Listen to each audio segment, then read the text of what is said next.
রাধে রাধে বন্ধুরা, সবাই কেমন আছো? আমি তো খুব ভালো আছি, আশা করি তোমরা সবাই ভালো আছো। দেখো, বাড়িতে পুজো করেছি। রাধা অষ্টমীতে রাধাকে ভোগ দেওয়া হয়েছে। আর আমাদের বাড়িতে সব নিয়ম, এটা আমার কাকু বাড়িতে, আমাদের বাড়িতে নিয়ম রাধা কৃষ্ণ ঠাকুরকে একসাথে ভোগ দেওয়া।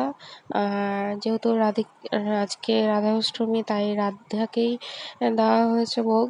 আর কাকু বাড়িতে আমাদের নেমন্তন্ন ছিল, তাই কাকু বাড়িতে গিয়ে আমরা আহ, সব প্রসাদ খেয়েছি। আর দেখো, এত সুন্দর করে রাধাকে সাজিয়েছে। রাধা অতটা মানে বড় ছিল না, ছোটর মধ্যে, কিন্তু খুব সুন্দর ছিল। আর আমার তো খুব ভালো লেগেছে। আমার রাধাকৃষ্ণ ঠাকুর খুবই পছন্দ। আমাদের বাড়িতে ফটো ফ্রেমে আছে, কিন্তু আমার এখনো পিতলের ঠাকুর করা হয়নি।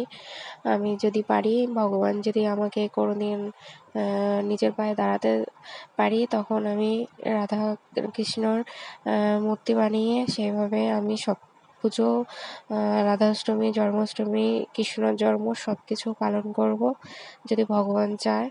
আর তখন আমার টাকা দিয়ে করব। আর মানে কেউ কিছু বলার থাকবে না। তখন যেটা ইচ্ছা হবে ঠাকুরের জন্য ভোগ বিতরণ করব, যখন যা পারবো সবাইকে সাহায্য করব। আর তোমরা যদি আশীর্বাদ করো, আমি এগিয়ে যেতে সাহায্য করব।